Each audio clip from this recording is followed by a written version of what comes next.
ఇక్కడ కేజీ చీరలు కొంటే 1/2 కేజీ చీరలు ఫ్రీ అంట. మంగళ్య షాపింగ్ మాల్ కేజీల్లో సేల్, టన్నుల్లో ఆనందం.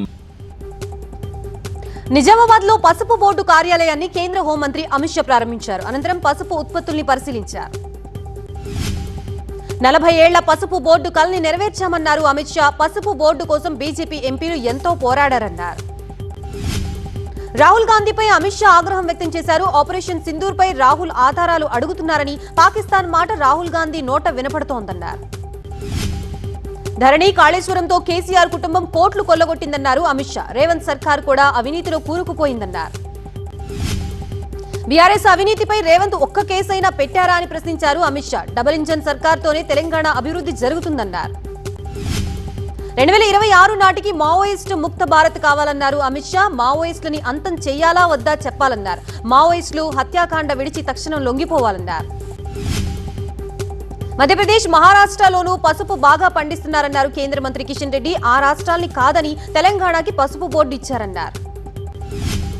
నిజామాబాద్ రైతులకి అభినందనలు తెలిపారు కేంద్ర మంత్రి బండి సంజయ్. 2014లో ఇచ్చిన పసుపు బోర్డు హామీని నెరవేర్చామన్నారు. రాజకీయ ముసుగులో క్రిమినల్స్ తిరుగుతున్నారన్నారు సీఎం చంద్రబాబు. తప్పులు చేసిన వారిని సాక్ష్యాధారాలతో పట్టుకుంటామన్నారు. టెక్నాలజీ సాయంతో అరాచకాల్ని అడ్డుకట్ట వేస్తామన్నారు. ప్రతి నిమిషం మనం చేయాల్సిన పనులు చేస్తూనే సమర్థంగా ప్రజల్లోకి తీసుకువెళ్లాలని టీడీపీ విస్తృత స్థాయి సమావేశంలో సీఎం చంద్రబాబు సూచించారు. పార్టీ సంస్థాగత నిర్మాణంపై దృష్టి సారించాలన్నారు మంత్రి లోకేష్. అధికారంలో ఉన్నా ప్రతిపక్షంలో ఉన్నట్లు వ్యవహరించాలన్నారు. కూటమిలో టీడీపీ పెద్దన్న పాత్ర పోషించాలన్నారు ఏపీ టీడీపీ అధ్యక్షుడు పల్లా శ్రీనివాసరావు. జూలై 2 నుంచి ఇంటింటికి ప్రచారంలో భాగంగా ప్రభుత్వ కార్యక్రమాలను ప్రజల్లోకి తీసుకువెళ్లాలని సూచించారు. ఉమ్మడి వరంగల్ జిల్లా కాంగ్రెస్ నేతలు మరోసారి సమావేశమయ్యారు. కొండా మురళీ తీరుపై ఎమ్మెల్యేలు, ఎమ్మెల్సీలు అసంతృప్తి వ్యక్తం చేశారు.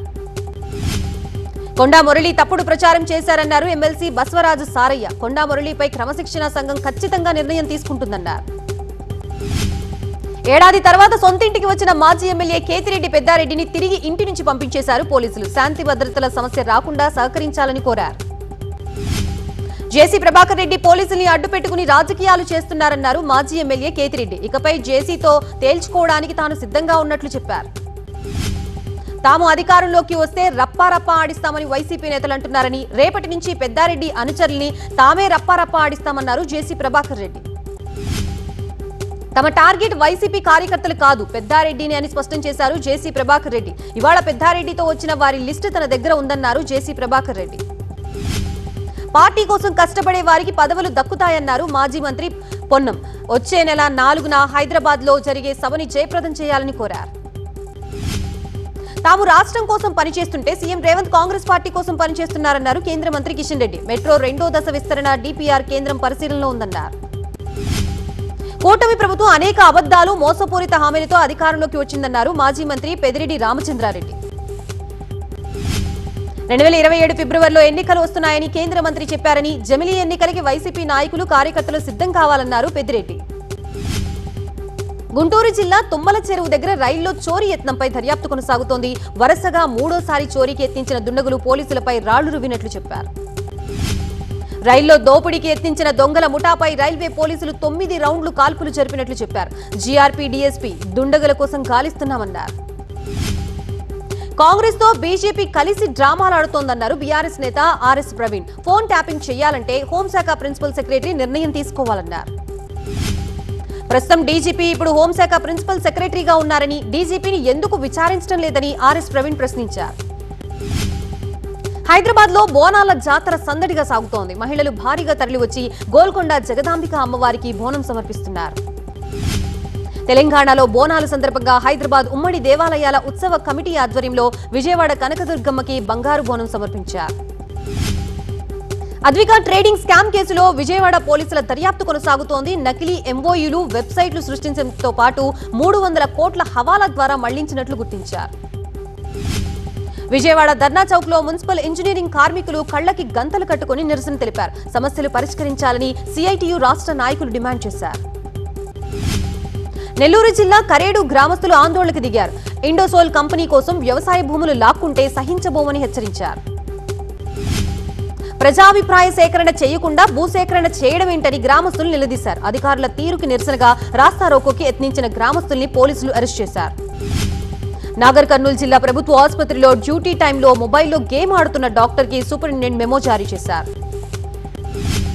టీపీసీసీ ఉపాధ్యక్షులకి పార్లమెంటు నియోజకవర్గ బాధ్యతల్ని అప్పగించారు. ఆదిలాబాద్ కి ఎంపీ రఘువీర్ రెడ్డి, కరీంనగర్ బాధ్యతల్ని నాయిని రాజేందర్ కి అప్పగించారు. బీజేపీ ఏపీ అధ్యక్ష ఎన్నికకు నోటిఫికేషన్ జారీ అయింది. రేపు ఉదయం 11 గంటల నుంచి మధ్యాహ్నం 1 గంట వరకు నామినేషన్లు స్వీకరిస్తారు. విద్యార్థులకి చదువుతో పాటు క్రీడలు ఎంతగానో ఉపయోగపడతాయన్నారు మంత్రి వాకిటి శ్రీహరి. కొమరంభీం జిల్లా కాగజ్నగర్ మండలం చింతగూడలో మహిళలు బెల్ట్ షాపులపై యుద్ధం ప్రకటించారు. ఊరంతా కలిసి బెల్ట్ దుకాణాల్ని మూసేశారు. 4 రోజుల క్రితం చింతగూడలో బెల్ట్ షాపుల్ని మూయించాలని ఎక్సైజ్ పోలీసులకి వినతిపత్రం ఇచ్చినా పట్టించుకోకపోవడంతో మహిళలే రంగంలోకి దిగారు. అమెరికా అధ్యక్షుడు ట్రంప్ ఒక నియంతలాగా ప్రపంచాన్ని శాసిస్తున్నారన్నారు కేఏ పాల్. ట్రంప్ వ్యవహార శైలిని అమెరికా సెనేటర్లు ఖండించాలన్నారు.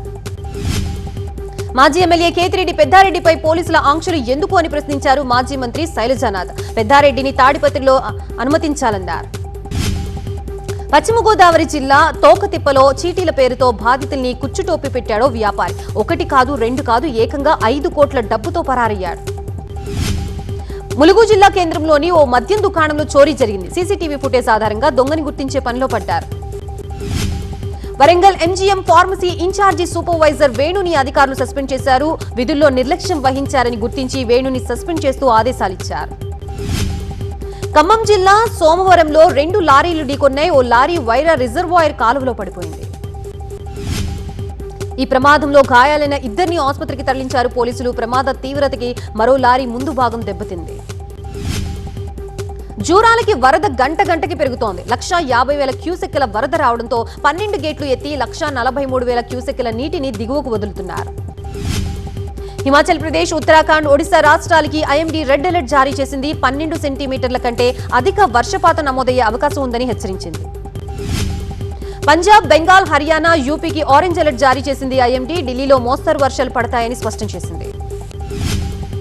ప్రధాని మోదీ మన్ కీ బాత్ కార్యక్రమంలో మాట్లాడారు. మిల్లెట్ బిస్కెట్లు తయారు చేస్తున్న తెలంగాణలోని భద్రాచలం ప్రాంత మహిళల్ని అభినందించారు ప్రధాని మోదీ.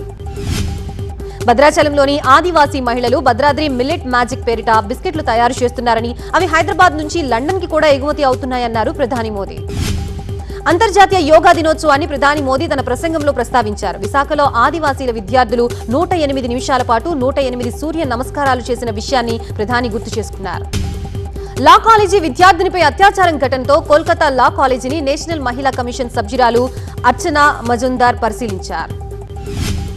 ఢిల్లీలో గోడౌన్లో అక్రమంగా సిగరెట్లు నిల్వ చేసిన ముఠా గుట్టురట్టు చేశారు. యాంటీ నార్కోటిక్స్ టాస్క్ ఫోర్స్ పోలీసులు 2ని అరెస్ట్ చేశారు. తమిళనాడులోని రామేశ్వరానికి చెందిన 8 మంది మత్స్యకారుల్ని శ్రీలంక నేవీ అధికారులు అదుపులోకి తీసుకున్నారు.